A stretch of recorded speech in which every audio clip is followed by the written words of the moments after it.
que antes mesmo de termos esse discurso do presidente confirmado para hoje, eu havia convidado já para participar do Entre Nós o Edinho Silva, prefeito de Araraquara e um dos coordenadores de comunicação da campanha do presidente Lula, agora presidente eleito. Esse convite foi feito justamente para repercutir como é que todos os auxiliares mais próximos, aí o núcleo mais próximo do presidente eleito Lula, como eles têm visto o momento de baderna nas ruas e de bloqueios pelo país e o que isso impacta a transição.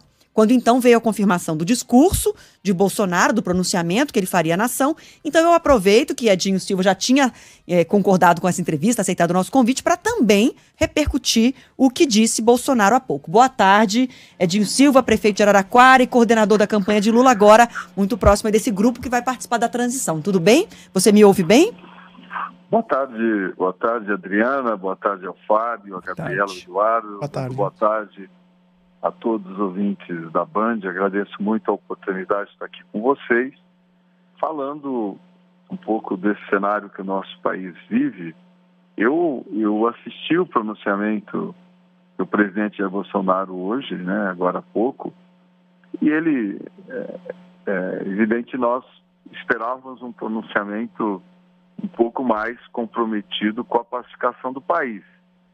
Esperávamos um pronunciamento que sinalizasse explicitamente o reconhecimento da vitória nas urnas, né, e um pronunciamento que pedisse, né, a paz no nosso país nesse momento tão conturbado que nós vivemos. Penso que veio um pronunciamento cheio de falas, né, dúbias, né, falas para que se interprete, mas claro, também, já que são falas submetidas a interpretações, eu interpreto, como eu peço que vocês e boa parte do povo brasileiro, uma fala, primeiro, né, que pede para que se mantenha ou que se respeite o direito de ir e vir. Isso significa uma fala para que os seus apoiadores aí mais radicalizados liberem as rodovias do Brasil. Se nós queremos o direito de ir e vir sendo respeitado, é necessário que se libere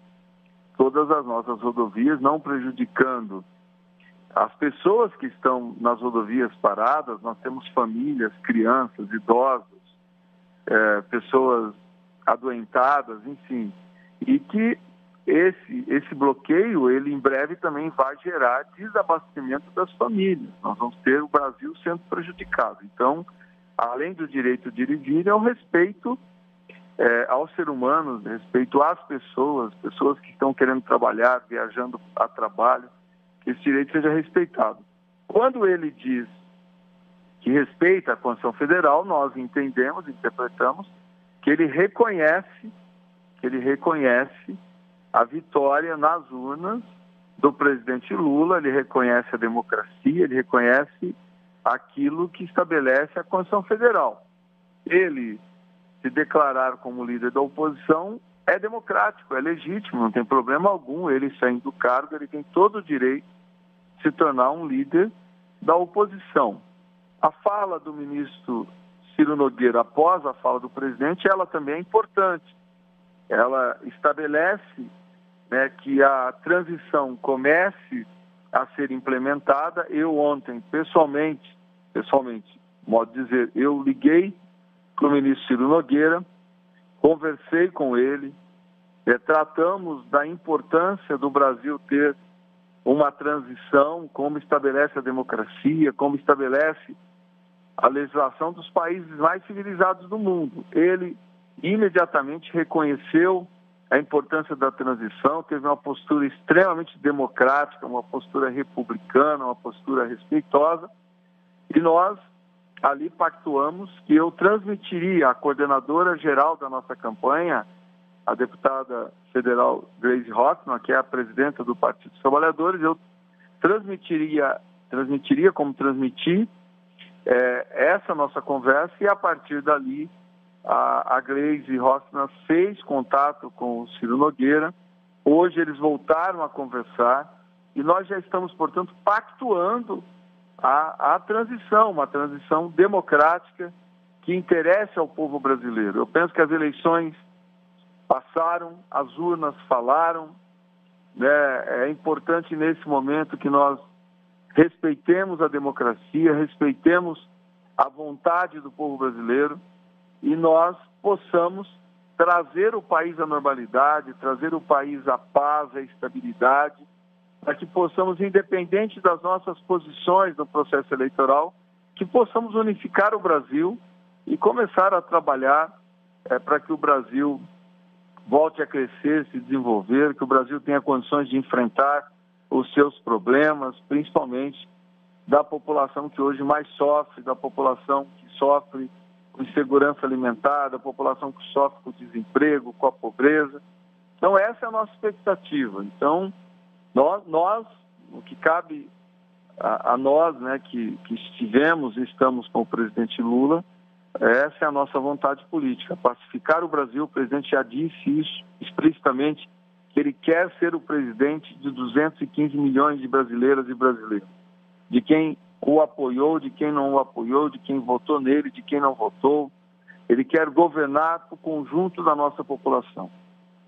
Sim, só um ponto. O presidente eleito Lula acompanhou o discurso de Jair Bolsonaro, ou já teve notícias dele, e quais as impressões? E eu queria te perguntar, Edinho, se há alguma expectativa da parte de vocês, de todos que estão nesse núcleo mais próximo de Lula. Só um ponto. O presidente eleito Lula acompanhou o discurso de Jair Bolsonaro, ou já teve notícias dele, e quais as impressões? E eu queria te perguntar, Edinho, se há alguma expectativa da parte de vocês, de todos que estão nesse núcleo mais próximo de Lula, de um encontro entre o presidente que deixa o poder e o presidente que assume a partir de 1º de janeiro, como Lula em 2002, e eu estava lá em Brasília, se encontrou com Fernando Henrique Cardoso para dar início ao processo de transição. Existe alguma expectativa de que esse encontro aconteça? E qual a impressão do presidente eleito em relação a essas primeiras palavras de Bolsonaro? Eu não estou com o presidente Lula, eu não saberia te informar se ele acompanhou o pronunciamento do presidente Jair Bolsonaro ou não. Então, essa informação eu não consigo cravar ela para você. Né? Acredito que sim, né? Possivelmente sim, porque essa fala era muito esperada por todos os brasileiros, inclusive por nós e também pelo presidente Lula. Eu penso que num país moderno, civilizado, que construa uma transição adulta, madura, é natural que em algum momento o presidente empossado se encontre com o presidente eleito. É assim que as principais democracias do país funcionam. É assim que funcionam as democracias maduras, nos países que tem uma tradição democrática. Da nossa parte, nós trabalharemos para que isso aconteça. Queremos, sim, que haja, em algum momento da transição, um espaço para que os dois possam dialogar, como aconteceu, você bem lembrou, em 2002, entre o presidente, então, empossado, Fernando Henrique Cardoso, e o presidente eleito, Luiz Inácio Lula da Silva. Esperamos que essa cena possa, novamente, se reproduzir agora nessa transição entre o presidente Bolsonaro e o presidente Lula. E para além desse encontro, o senhor avalia que essa transição vai ser feita de forma responsável pelas sinalizações que vocês têm recebido? O senhor mencionou algumas comunicações aí no início da nossa conversa aqui. Como é que vocês têm avaliado essa passagem de bastão aí, se a equipe de transição de fato estará a postos para fazer uma comunicação responsável de todos os fatos necessários para que uma nova administração passe a tomar conta do país? Eu creio que sim. Ontem o meu diálogo com o ministro Ciro Nogueira foi o melhor possível, um diálogo, repito, extremamente republicano, respeitoso, um senso democrático em plenitude. Então, acredito muito na construção de uma transição, não só nos marcos da nossa legislação, mas uma transição marcada pela maturidade, pela transparência, que isso que é importante, para que o ouvinte entenda, né? Por que é importante a transição? Para que o governo que toma posse a partir de 1º de janeiro possa ter as informações necessárias em mãos, para que não tenha nenhuma descontinuidade de programa, de projeto, para que o presidente empossado em 1º de janeiro, o presidente Lula, possa iniciar o seu governo com as informações necessárias para implementar programas, para já começar trabalhando para resolver problemas da vida brasileira. Então, a transição não é só um rito formal de poder.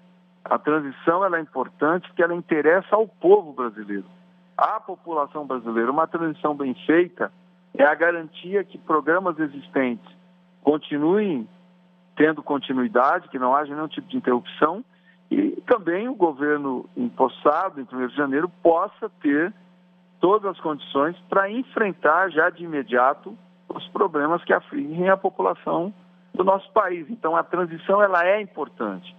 E pelo diálogo que nós tivemos com o ministro Ciro Nogueira, eu acredito muito que essa transição se dará da melhor forma possível, repito, não só respeitando o marco legal, mas principalmente com o espírito de um país que, as urnas disseram isso, um país que quer fortalecer a sua democracia.